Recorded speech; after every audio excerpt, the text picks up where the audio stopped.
আসসালামু আলাইকুম এভরিওয়ান, কেমন আছেন সবাই? আশা করি আল্লাহর মধ্যে ভালো আছেন। আমিও আলহামদুলিল্লাহ অনেক ভালো আছি।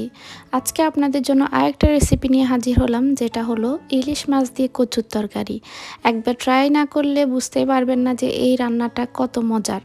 তো তার জন্য আমি এখানে পেঁয়াজ কুচি আর কয়টা কাঁচামরিচ আর 2 টেবিল চামচ আদা রসুন বাটা, এখানে আমি 1 চা চামচ হলুদ, 1 চা চামচ জিরার গুঁড়া আর 1 টেবিল চামচ মরিচের গুঁড়া নিয়েছি।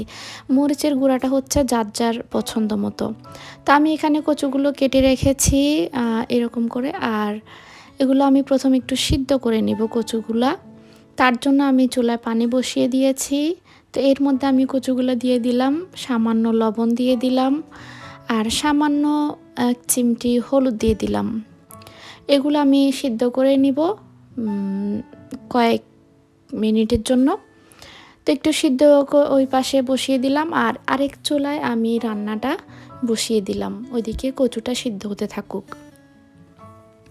তো প্রথমে এখানে আমি পরিমাণ মতো তেল দিয়ে দিলাম, তার মধ্যে আমি পেঁয়াজ কুচিগুলো দিয়ে দিলাম, একটু স্বাদ মতো লবণ দিয়ে দিলাম। এখন আমি পেঁয়াজগুলোকে একটু ভেজে নেব। তারপর আমি এখানে আদা রসুন বাটা দিয়ে দিলাম। তো আদা রসুন বাটাটা একটু পেঁয়াজের সাথে ভেজে নিব, যাতে করে এটার কাঁচা যে ফ্লেভারটা ওটা চলে যায়। তার মধ্যে আমি গুঁড়ো মশলাগুলো দিয়ে দিলাম। গুঁড়ো মশলাগুলো দিয়ে একটু নেড়ে চেড়ে তার মধ্যে একটু পানি দিয়ে দিব কষানোর জন্য।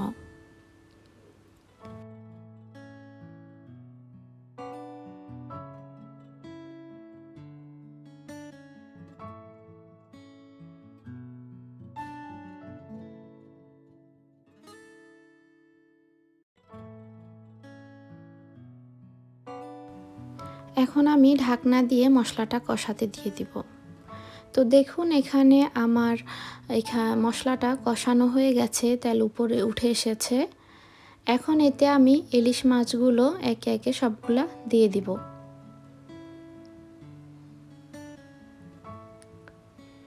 ইলিশ মাছগুলো দিয়ে আমি প্রথমে মশলার সাথে একটু মিশিয়ে উল্টে পাল্টে দিয়ে দিব।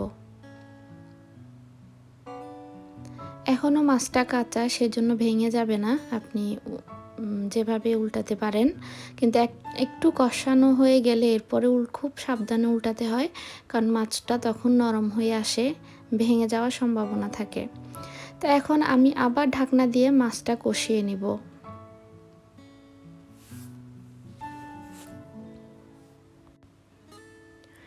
এর মাঝে আমি কিছু কাঁচামরিচ দিয়ে দিব। তারপর ঢাকনা দিয়ে এগুলো কষাতে দিয়ে দিব। তো এইটা পানি না দিয়ে শুধু মশলার মধ্যে কষানোর কারণটা হচ্ছে যে মাছের মধ্যে মশলাগুলো ভালো করে ঢুকে যাবে।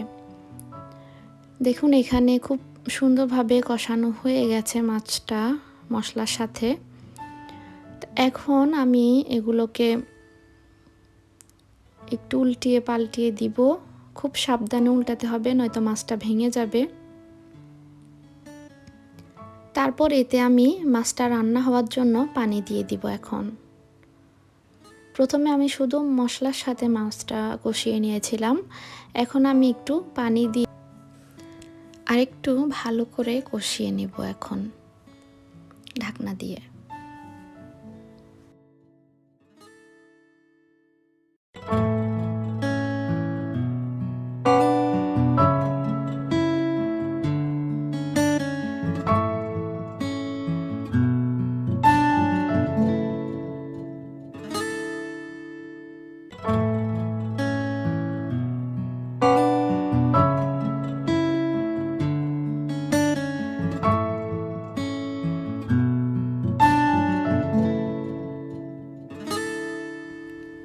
মাছটা কষানো হয়ে গেছে, এখন আমি মাছগুলো একটা প্লেটে উঠিয়ে নিব। কারণ মাছটা যদি না উঠিয়ে এর মধ্যে আমি কচুটা দিয়ে দিই, তাহলে মাছটা ভেঙে যেতে পারে। তাই আমি মাছগুলো প্রথমে উঠিয়ে নিব আলাদাভাবে।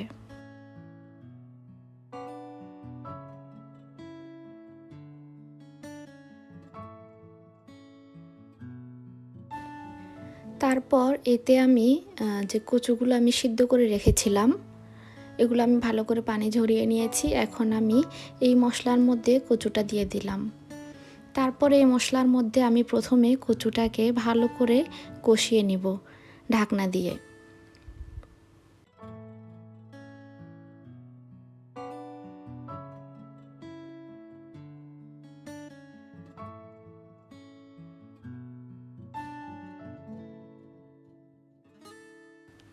কচুটা মশলার সাথে ভালো করে কষানো হয়ে গেছে। এখন এতে আমি রান্নার পানিটা দিয়ে দিব। রান্নার পানিটা আপনারা যে যার মতো দিতে পারেন, কে কীরকম ঝোলটা রাখবেন বা কে কীরকম খেতে পছন্দ করেন ওই হিসেবে রান্নার ঝোলটা দিবেন। আমি এটা একটু ঝোল ঝোল রাখবো, যেহেতু ইলিশ মাছের ঝোলটাই খেতে ভীষণ মজা লাগে। তো আমি একটু এখানে পুরা রান্নার ঝোলটা দিয়ে দিয়েছি, পরে আমি আর পানি ইউজ করব না এতে। এখন এতে আমি ইলিশ মাছগুলো যে আলাদাভাবে উঠিয়ে রেখেছিলাম সেই মাছগুলা দিয়ে দিলাম এটার উপরে, তাহলে আর মাছগুলা ভাঙবে না।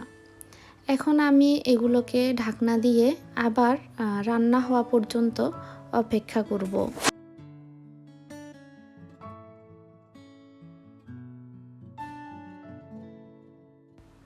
এখানে রান্নাটা হয়ে আসছে, আমি ধনিয়া পাতা দিয়ে দিয়েছি। ধনিয়া পাতা দেওয়াটা আমার স্কিপ হয়ে গেছে।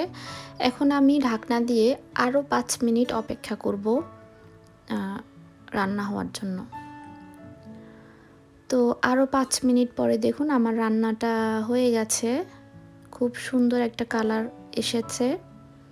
আমি এরকম একটু ঝোল ঝোল রেখেছি, আপনারা যদি আরেকটু কম ঝোল রাখতে চান তাহলে আরেকটু শুকিয়ে নেবেন ঝোলটা। তো এখন আমি আপনাদেরকে পরিবেশন করে দেখাবো।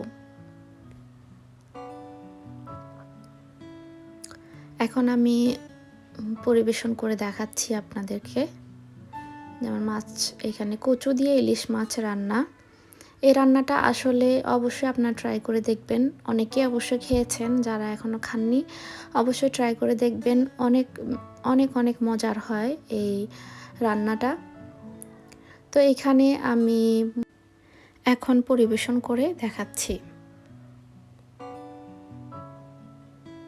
এখানে দেখুন আমি কচুটা একটু কেটে দেখাচ্ছি, একদম মানে একদম নরম হয়ে গেছে কচুটা।